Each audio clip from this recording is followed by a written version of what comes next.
نحمده ونصلي على رسوله الكريم اللهم صل على سيدنا ومولانا محمد النبي الأمي وعلى آله وأصحابه وبارك وسلم۔ میرے معزز خواتین و حضرات، ہمارا آج کا درس سورۃ الشعراء طاسیم میم تلک آیات الکتاب المبین سے، اس کی پہلی آیت طاسیم میم، یہ حروف مقطعات ہیں۔ قرآن کریم میں حروف مقطعات جہاں پر بھی ہیں یہ متشابہات میں سے ہیں۔ متشابہات ان کو کہتے ہیں جس کا معنی اللہ کے علاوہ کوئی نہیں جانتا۔ کچھ عرصہ سے لوگوں نے ایک نیا نظریہ پیش کرنے کی کوشش کی ہے۔ وہ یہ کہتے ہیں کہ قرآن کریم کی بعض آیات پہلے متشابہات تھیں، اب وہ آیات متشابہات نہیں رہیں، کیونکہ اب لغت اور ڈکشنری عام ہو گئی ہے، تحقیقات ہو رہی ہیں، الفاظ کے معنی اب کھلنا اور معلوم ہونا شروع ہو گئے ہیں، اس لیے اب یہ الفاظ متشابہات نہیں رہے۔ تو ان کا یہ نظریہ غلط ہے۔ یہ دو حرف ہیں، دو کلمات ہیں، دونوں الگ الگ ہیں، دونوں کا فرق سمجھیں۔ ایک ہے متشابہ، ایک ہے مشتبہ۔ متشابہ الگ چیز ہے اور مشتبہ الگ چیز ہے۔ بعض لوگوں نے متشابہ کو مشتبہ سمجھا اور یہ کہنا شروع کر دیا کہ یہ آیات مشتبہ ہیں، یعنی ان کا معنی مشتبہ تھا، معلوم نہیں تھا، اب تحقیق ہو گئی تو شبہات ختم ہو گئے۔ تو اس بات کو اچھی طرح سمجھیں کہ ایسا نہیں، متشابہات کا معنی مشتبہ ہونا نہیں ہوتا۔ مشتبہ ہونا اور ہے، متشابہ اور ہے۔ قرآن کریم کی یہ آیت الف لام میم یہ متشابہ ہے، اس کا معنی اللہ ہی کو معلوم ہے، اس کے علاوہ کسی کو اس کا معنی معلوم نہیں۔ یہ آیت مشتبہ نہیں ہے کہ اس پر پہلے شبہات تھے اب وہ تحقیق سے ختم ہو گئے، ایسا نہیں ہے۔ بعض آیات بعضوں کے لیے مشتبہ ہوں، ان کا معنی کھل جائے تحقیق کی وجہ سے، وہ اور بات ہے۔ اس لیے ہم یوں نہیں کہتے کہ قرآن کریم کی بعض آیات محکمات ہیں اور بعض مشتبہات ہیں، نہیں، بلکہ ہم یوں کہتے ہیں جیسا کہ قرآن نے کہا بعض آیات محکمات ہیں اور بعض آیات متشابہات ہیں۔ متشابہات الگ چیزیں ہیں، مشتبہات الگ چیزیں ہیں۔ هو الذی انزل علیک الکتاب منہ آیات محکمات ہن ام الکتاب وأخر متشابہات۔ تو اس کو اچھی طرح سمجھیں تاکہ یہ اشکال پیدا نہ ہو اور انسان گمراہی کی طرف مائل نہ ہو۔ اسی صورت کی اس سے اگلی آیت، ایک آدھی آیت چھوڑ کر لعلک باخع نفسک الا یکونوا مؤمنین، حضور علیہ الصلاۃ والسلام کو اللہ جل شانہ تسلی دیتے ہوئے فرما رہے ہیں، کیونکہ آپ بے حد فکر مند تھے امت کے بارے میں کہ لوگ کلمہ پڑھ لیں، دین پر آ جائیں، جنت میں چلے جائیں۔ بظاہر بھی آپ کو فکر تھی اور دل میں بھی کڑن تھی، محنت بھی کرتے تھے، لوگوں کی باتیں بھی برداشت کرتے تھے۔ تو اللہ رب العزت نے آپ علیہ الصلاۃ والسلام کو یہ بات سمجھائی کہ اگر یہ لوگ آپ کی بات نہ مانیں، ایمان نہ لائے، تو کیا آپ خود ہی ختم ہو جائیں گے؟ تو ایسی فکر کی ضرورت نہیں۔ ہاں، فکر ضرور کریں، اپنی بات ضرور پہنچائیں، بات ضرور سمجھائیں، لیکن یہ انداز اختیار کرنا کہ بندے کی اپنی جان ہی چلی جائے، یہ مناسب نہیں۔ یہیں سے ایک اور مسئلہ سمجھیں۔ بعض لوگوں کو فکر ہوتی ہے کہ لوگوں کو دین پہ لانا ہے، ایمان پہ لانا ہے، اعمال پہ لانا ہے۔ اب وہ یہ دیکھتے ہیں بس یہ کیسے آئیں گے، جیسے آئے لانا ہے، جیسے آئے لانا نہیں ہے۔ وہ بندہ کہا تم یہ جرم کر لو، میں جو ہے یہ کر لوں گا، تم یہ اس بدعت کا ارتکاب کر لو، میں تمہارے ساتھ چل پڑوں گا، تم جو ہے میرے پاس کھانا کھا لو حالانکہ اس کی ساری کمائی حرام کی ہے، تو میں تمہارے ساتھ چل پڑوں گا۔ ایسا قطعاً نہیں، اس کی اجازت نہیں ہے۔ کوئی ہدایت پہ آئے، کوئی ہدایت پہ نہ آئے، ہمارے ذمہ ہدایت کی بات پہنچانا ہے، ہدایت کی بات سمجھانا ہے، اور اس کی طرف بلانا ہے۔ یہ نہیں ہے کہ ہم نے گناہ کر کے اور بدعات کر کے اور رسومات میں شرکت کر کے اور حرام کھا کر لوگوں کو ادھر لانا ہے، یہ ہمارے ذمہ نہیں ہے۔ ہمارے ایک بڑے بزرگوں میں سے ایک بزرگ فرمایا کرتے تھے، اگر کوئی شخص جہنم میں جانا چاہتا ہے تو بڑے شوق سے جائے، ہم اپنے کندھوں پر بٹھا کر جہنم میں اسے نہیں پہنچا سکتے۔ تو اس لیے اس بات کو خوب سمجھیں۔ اس کے بعد اس صورت کے اندر حضرت موسیٰ علیہ السلام کے واقعے کو بڑی تفصیل سے بیان کیا، پہلے بھی گزر چکا ہے، آئندہ بھی آتا رہے گا، اس لیے کہ یہ واحد واقعہ ہے حضرت موسیٰ علیہ السلام کا جو قرآن پاک کے اکثر پاروں کے اندر اس کا ذکر کہیں تفصیل سے اور کہیں اختصار کے ساتھ ہے۔ لمبا واقعہ ہے، بالکل اختصار سے عرض کرتا ہوں۔ اللہ جل شانہ نے حضرت موسیٰ علیہ السلام کو حکم دیا تھا کہ فرعون کے پاس جاؤ، ان کو دعوت دو، ان کو اللہ سے ڈراؤ۔ تو حضرت موسیٰ علیہ السلام نے عرض کیا، اللہ مجھے تو ڈر لگتا ہے کہ کہیں وہ مجھے جھٹلا نہ دیں، میرا دل تنگ ہوتا ہے، میری زبان چلتی نہیں ہے، تو مجھ سے ایسا کام ہوا جس کو وہ لوگ گناہ سمجھتے ہیں اور وہ ان کی نگاہ میں وہ ایک جرم ہے۔ وہ اس طرف اشارہ کیا، وہ جو دو لوگ لڑ رہے تھے، ایک کو موسیٰ علیہ السلام نے گھونسا مارا اور وہ فوت ہو گیا، مر گیا، تو اس طرف اشارہ کیا۔ پھر حضرت موسیٰ علیہ السلام وہاں سے مدین کی طرف چلے گئے، ایک عرصہ وہاں رہے، پھر واپس آئے، اللہ نے نبوت دی۔ تو اس موقع پر موسیٰ علیہ السلام نے یہ بھی فرمایا، وَلَهُمْ عَلَيَّ ذَنْبٌ فَأَخَافُ أَن يَقْتُلُونِ، تو ان کی نگاہ میں میرا ایک جرم ہے، تو مجھے تو ڈر لگتا ہے کہ کہیں وہ مجھے جو ہے وہ مار نہ دیں، قتل نہ کر دیں۔ اب یہاں ایک بات سمجھیں، یہ خوف کی دو قسمیں ہیں، ایک طبعی خوف ہوتا ہے اور ایک عقلی خوف ہوتا ہے۔ فَأَخَافُ أَن يَقْتُلُونَ میں جس خوف کا ذکر ہے یہ طبعی خوف ہے، عقلی خوف نہیں ہے۔ طبعی خوف اور چیز ہوتا ہے، عقلی خوف اور چیز ہوتا ہے۔ طبعی اور عقلی خوف میں فرق سمجھیں۔ مثلا ہمیں حضور صلی اللہ علیہ وسلم سے عقلاً جو محبت ہے، عقیدے کے اعتبار سے جو محبت ہے، وہ اپنے والدین سے، اپنے بیوی بچوں سے، ہر چیز سے زیادہ ہے۔ لیکن طبعاً جو محبت ہے وہ کبھی انسان دیکھتا ہے کھانے سے محبت ہے، گھر والوں سے محبت زیادہ ہوتی ہے، ماں باپ سے محبت زیادہ ہوتی ہے۔ تو عقل اور طبیعت میں فرق کا پتہ اس وقت چلتا ہے جب عقلی اور طبعی محبت میں تقابل ہو جائے، دونوں مد مقابل کھڑے ہو جائیں، پھر پتہ چلتا ہے کہ انسان کی محبت کیا ہے اور اس کا ایمان کیا ہے۔ مثال کے طور پہ ایک بندہ جو بالکل ہی دین سے نابلد ہے اور دین کو سمجھتا ہی نہیں ہے، وہ کسی موقع پر جھگڑا کرتے کہتا ہے کہ میں تمہاری ماں کو گالی دوں یا تمہارے نبی کو گالی دوں۔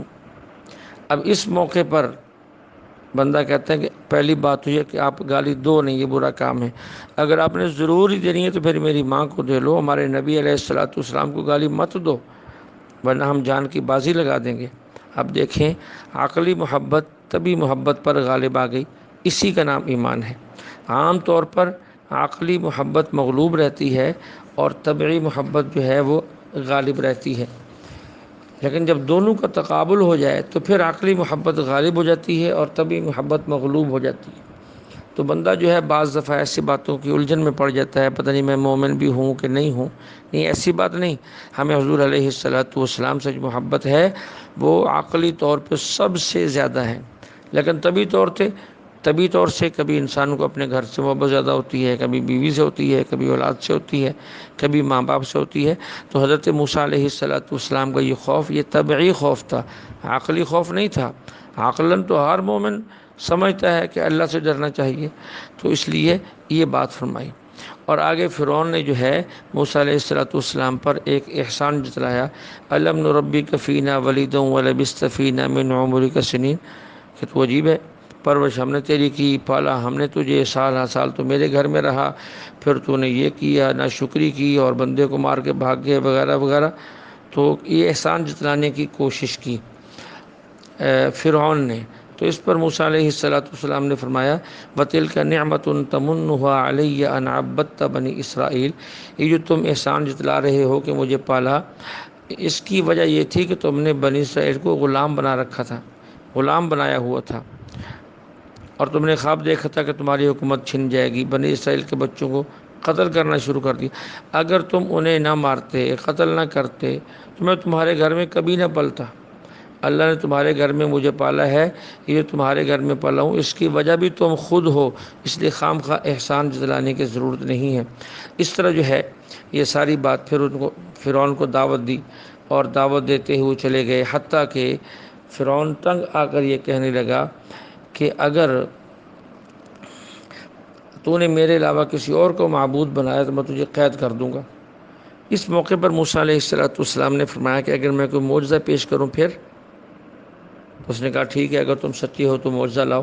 موسیٰ علیہ السلام نے عصا پھینکا، سام بن گیا، ہاتھ بغل میں ڈال کر نکالا، سورج کی طرح روشن ہو گیا۔ تو یہاں ایک بات سمجھیں کہ جواب دینے والے کو یہ دیکھنا چاہیے کہ میں نے جواب کیا دینا ہے، یہ نہیں کہ اس کے سوال کے مطابق جواب نہیں، یہ ضروری نہیں ہے، اس کے سوال کے مطابق جواب نہیں، اس کی ضرورت کے مطابق جواب، یہ حکیمانہ بات ہے۔ عام طور پہ ہمارے ہاں لوگ یہی کہتے ہیں مولوی صاحب جو وہ پوچھ رہا ہے آپ اس کا جواب دیں، تو یہ بات غلط ہے۔ یہ دیکھنا ہوتا ہے کہ اس کو جواب کیا دینا ہے، کون سے جواب کے اندر اس کے لیے نفع ہے، بس یہ دیکھنا ہے۔ یہ نہیں کہ جو اس نے پوچھا ہم نے وہی جواب دینا ہے، ایسا نہیں ہوتا۔ دیکھیے مشرکین مکہ نے جب حضور صلی اللہ علیہ وسلم سے یہ سوال کیا کہ اللہ کس چیز کا بنا ہوا ہے، تو اللہ جل شانہ نے خود جواب دیا، اے محبوب آپ ان سے کہہ دیں هو اللہ احد، اللہ ایک ہے۔ اب سوال دیکھیے اور جواب دیکھیے۔ اب یہ نہیں کہ جو مشرکین نے سوال کیا جواب اسی کے مطابق ہو، نہیں، وہاں جو ضرورت تھی کیونکہ یہ مشرک تھے، وہاں اس وقت ضرورت اس بات کی تھی، ان کو یہ بتایا گیا کہ اللہ ایک ہے، وہ 2 3 4 10 20 نہیں ہے، الہ ایک ہے، یہ جواب دیا۔ اسی طرح قرآن پاک کے اندر صحابہ کرام نے ایک سوال کیا، یسألونک عن الاہلہ، کہ یہ چاند جو گھٹتا ہے بڑھتا ہے اس کی کیا وجہ ہے؟ تو اب ان کی بات کا جواب نہیں دیا، اللہ تعالیٰ نے جواب دیا قل ہی مواقیت للناس والحج، اے محبوب ان سے کہہ دیجئے تم یہ نہ پوچھو کہ چاند بڑا چھوٹا کیوں ہوتا ہے، بلکہ تم یہ پوچھو کہ چاند کے فوائد کیا ہیں۔ تو چاند کے فوائد اللہ نے خود گنوا دیے کہ اس سے تم عبادات اور معاملات کے اوقات دیکھتے ہو، طے کرتے ہو، اسی سے تم حج کا مہینہ متعین کرتے ہو، حج کی تاریخ متعین ہوتی ہے، اسی چاند کی وجہ سے تم رمضان کے روزے شروع کرتے ہو، اسی کی وجہ سے تم اس کو ختم کرتے ہو۔ اسی طرح اگر کسی کو عورت کو طلاق ہو جائے تو وہ اسی کے مطابق اپنی عدت پوری کرتی ہے۔ اب دیکھیے جواب وہ جو لوگوں کے لیے فائدہ مند ہو وہ جواب دیا جاتا ہے۔ ایک قرآن پاک کے اندر ایک اور ہے یسألونک ماذا ينفقون، اللہ فرماتے ہیں یہ لوگ پوچھتے ہیں کہ ہم کیا خرچ کریں۔ اب جواب تو یہ بنتا ہے کہ سونا خرچ کرو، چاندی خرچ کرو، مال خرچ کرو۔ اللہ فرماتے نہیں قل ما انفقتم من خیر فللوالدین والاقربین والیتامی والمساکین، اے محبوب آپ فرما دیں یہ نہ پوچھو کیا خرچ کریں بلکہ یہ پوچھو کہاں خرچ کریں۔ پھر اللہ نے خود ہی بتا دیا، والدین پر، عزیز و اقارب پر، یتیموں پر، مسکینوں پر، مسافروں پر خرچ کرو۔ دیکھیے سوال کیا تھا اور جواب کیا ہے۔ اس سے ایک اصول سمجھ میں آیا کہ ہمیشہ ہر بندے کے سوال کے مطابق جواب نہیں دیتے، بلکہ عالم کو چاہیے کہ اس جگہ کون سا جواب مناسب ہے، اس کو کون سی بات کہنی ہے، وہ اسی کے مطابق جواب دے گا۔ یہی قرآن کا اسلوب ہے۔ اسی طرح موسیٰ علیہ السلام کے واقعے چلتے ہوئے آگے جادوگر مقابلے میں آ گئے، انہوں نے رسیاں پھینکیں، سانپ بن گئے، موسیٰ علیہ السلام نے بھی عصا پھینکا، وہ بھی سانپ بن گیا، اس کو کھا گیا، تو وہ فوراً جادوگر گر پڑے آمنا برب العالمین۔ اس پر نہیں اکتفا کیا بلکہ ساتھ میں ربی موسیٰ و ہارون بھی کہا تاکہ بات واضح ہو جائے، کیونکہ رب العالمین تو وہ فرعون بھی اپنے آپ کو کہتا تھا، اس لیے وضاحت کر دی کہ ہم رب العالمین پر ایمان لائے، لیکن کون سا رب جس پر حضرت موسیٰ اور حضرت ہارون علیہ السلام ایمان لائے ہیں اس کی وضاحت ضروری ہے۔ اس لیے بندے کو موقع بموقع وضاحت کرتے رہنا چاہیے تاکہ کوئی بندہ کسی کے عقیدے کے بارے میں، عمل کے بارے میں ایسی شش و پنج کے اندر نہ رہے۔ اسی طرح اسی صورت کے اندر کچھ آگے چل کر حضرت ابراہیم علیہ السلام کا تذکرہ ہے، اور اس کے اندر جو ہے حضرت ابراہیم علیہ السلام نے کچھ اللہ کی صفات بھی بیان بیان کی، الذی خلقنی فہو یہدین والذی هو یطعمنی ویسقین واذا مرضت فہو یشفین والذی یمیتنی ثم یحیین۔ ابراہیم علیہ السلام نے اللہ کی صفات کو بیان کیا کہ اللہ وہ ہے جس نے مجھے پیدا کیا، وہی اللہ میری رہنمائی کرتا ہے، وہی مجھے کھلاتا ہے، وہی مجھے پلاتا ہے۔ آگے بات ہے جب میں بیمار ہوتا ہوں تو پھر وہ مجھے شفا دیتا ہے۔ اللہ مجھے موت بھی دے گا اور زندگی بھی دے گا، اور قیامت کے دن امید ہے کہ اللہ مجھے معاف بھی کر دے گا۔ اب دیکھیے وَإِذَا مَرِضْتُ فَهُوَ يَشْفِينِ میں نسبت جو ہے مرض کی اپنی طرف کی ہے، یہ ادب کا تقاضا تھا، ورنہ مرض بھی تو اللہ کی طرف سے آتی ہے، مرض بھی اللہ کی طرف سے ہے، شفا بھی اللہ کی طرف سے ہے، لیکن عموماً چونکہ بیماری انسان کی بد پرہیزیوں کی وجہ سے ہوتی ہے۔ دنیا میں جو بیماریاں آتی ہیں اکثر بیماریاں وہ ہیں جو اس کے اسباب بندے کے اختیار کے اندر ہوتے ہیں، اس لیے وہ بیماری آ جاتی ہے۔ ناموافق غذا کا کھا لینا، ضرورت سے زیادہ کھا لینا، بد پرہیزی کرنا، اس کی وجہ سے بندہ بیمار ہوتا ہے۔ لمبا طویل سفر جو اس کی ہمت سے زیادہ ہو، اس کی وجہ سے بندہ بیمار ہوتا ہے۔ موسم کے مطابق لباس نہ پہنا، سردی میں جو ہے وہ کمزور کپڑے پہنے اور گرمی کے اندر برعکس کر لیا، اس کی وجہ سے کبھی بندہ بیمار ہو جاتا ہے۔ تو اس میں چونکہ بندے کی بے احتیاطیوں کو دخل ہے، اس لیے ابراہیم علیہ السلام نے نسبت اپنی طرف کی اور شفا کی نسبت اللہ کی طرف کی۔ اس کے اندر جو ہے وہ ادب بھی تھا، اور ادب ہی کے مقام کو جو ہے وہ پیش نظر رکھنا چاہیے۔ اسی طرح اس سے آگے چل کر ابراہیم علیہ السلام کسی تذکرے میں فرماتے ہیں وَجَعَلْ لِي لِسَانَ صِدْقٍ فِي الْآخِرِينَ، دعا کی ہے اللہ نے، اے اللہ ایک دعا میں یہ بھی مانگتا ہوں کہ میرا اچھا تذکرہ بعد والوں کی زبان پر جاری فرما دے۔ اب اس سے بظاہر تو بندے کو شبہ ہوتا ہے، یہ تو ریاکاری ہے کہ لوگ مجھے اچھا کہیں، لوگ میرا اچھا تذکرہ کریں، مجھے اچھے لفظوں میں یاد کریں، حالانکہ ایسا نہ یہ ریاکاری ہے اور نہ یہ دکھلاوا ہے، بلکہ اس کا مطلب صرف اتنا ہے کہ میں ایسا کام کر دوں جو صدقہ جاریہ بن جائے، لوگ اس کام کی وجہ سے جنت میں پہنچ جائیں، اور جب نیک کام کی بنیاد میں رکھوں گا تو لوگ مجھے اچھے لفظوں سے یاد کریں گے۔ آدمی کے دل میں یہ خواہش ہو کہ مجھے اچھے لفظوں سے لوگ یاد کریں، اور یہ جائز ہے، بشرطے کہ اس آدمی کی خواہش حب جاہ اور حب دنیا کی نہ ہو، کہ جب لوگ مجھے اچھا سمجھیں گے تو میری عزت بھی کریں گے، پھر مجھے مال بھی دیں گے، مجھے اپنا لیڈر بھی بنا لیں گے، یہ باتیں نہ ہوں دل کے اندر۔ ایسے ہی دوسری شرط یہ کہ آدمی ایسے عمل کی وجہ سے یہ خواہش نہ رکھے کہ جو اس نے کیا نہ ہو، مثلا اس کی خواہش یہ ہو کہ میں جب کمرے میں چلا جاؤں اور دروازہ بند کر کے اندر بیٹھ جاؤں تو لوگ یہ سمجھیں کہ یہ اندر نوافل پڑھ رہا ہے، حالانکہ وہ نہیں پڑھ رہا۔ اس قسم کے جذبات جو ہے اور عزم جو ہے وہ بندے کے نہ ہوں۔ اسی طرح تیسری شرط یہ بھی ہے کہ آدمی اس خواہش کے لیے کہ لوگ مجھے اچھا سمجھیں، کوئی غلط کام کرے، یہ بھی جائز نہیں ہے۔ جیسا کہ آج کل ہمارے یہاں چل پڑی ہے کہ ہر ایک کو لے کے چلنا ہے، ہر ایک کو یہ کرنا ہے، تو اس قسم کی باتیں مناسب نہیں ہیں۔